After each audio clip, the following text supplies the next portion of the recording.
Le premier jour, une petite fleur ouvrit ses pétales pour la première fois. Elle choisit de se peindre en noir.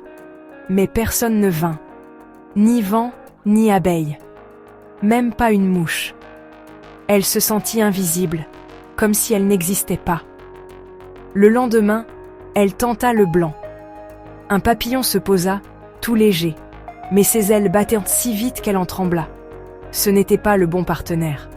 Trop agité, trop pressé. Le troisième jour, elle choisit le rouge. Un colibri fonça droit sur elle, magnifique, rapide, mais si imposant qu'elle en perdit une étamine.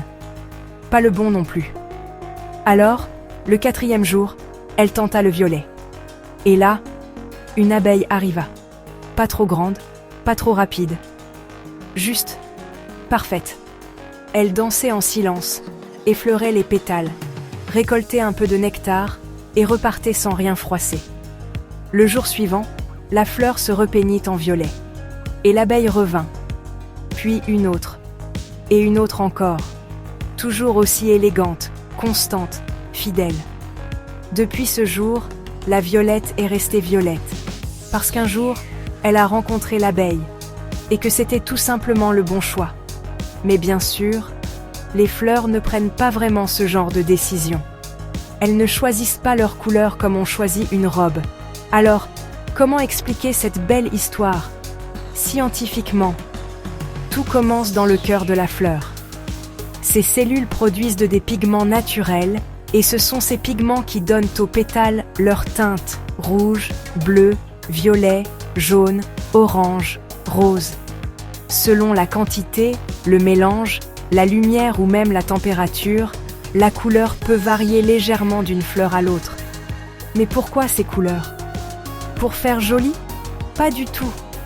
Les fleurs ne se colorent pas pour plaire à l'humain. Pas toi surtout. Elles ne t'ont rien promis. Elles ne t'ont pas regardé. Elles ont un objectif clair. Attirer un pollinisateur bien précis. Tu comprends? Ça n'a rien de personnel. C'est juste du business. Une stratégie d'attraction, d'échange, de reproduction. Toi, tu passes. Eux, ils bossent. Car chaque animal pollinisateur a sa propre manière de voir le monde. Comme toi, tu vois le monde à ta façon. Même si tu es entouré des mêmes couleurs que les autres, tu ne les perçois pas forcément de la même manière. Tu as ta sensibilité, ton œil, ton attention particulière. Et c'est pareil pour eux. Les abeilles, les papillons, les colibris. Chacun voit autre chose, dans le même décor. Abeille, par exemple, le rouge n'existe pas. Non, ce n'est pas une image. C'est biologique.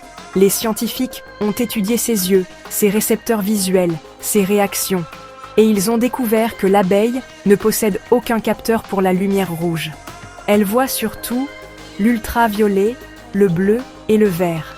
Elle préfère les fleurs qui brillent dans sa palette, le violet intense, le bleu profond, le jaune lumineux. La lavande, la sauge, le trèfle violet. Pour nous, elles sont jolies. Pour l'abeille, ce sont des phares dans la prairie. Le papillon, lui, est un esthète. Il voit une large palette de couleurs, y compris les roses, oranges et rouges, et il aime les fleurs ouvertes, avec des plateformes pour se poser et butiner en douceur. Exemple, le zinnia, l'asclépiade, la verveine orange. Autant d'invitations colorées qu'il sait apprécier. Le colibri, petit acrobate du ciel, adore le rouge vif. Il le distingue très bien. Alors lui, pour se nourrir, il n'a pas besoin de se poser. Il n'a pas le temps. Il le fait en vol, comme un équilibriste pressé. C'est pourquoi il aime les fleurs en forme de tube, suspendues comme des petites fontaines. Le fuchsia, la fleur de bananier ou l'hibiscus rouge sont des buffets aériens faits pour lui. Et la chauve-souris, enfin, elle, c'est la visiteuse de la nuit.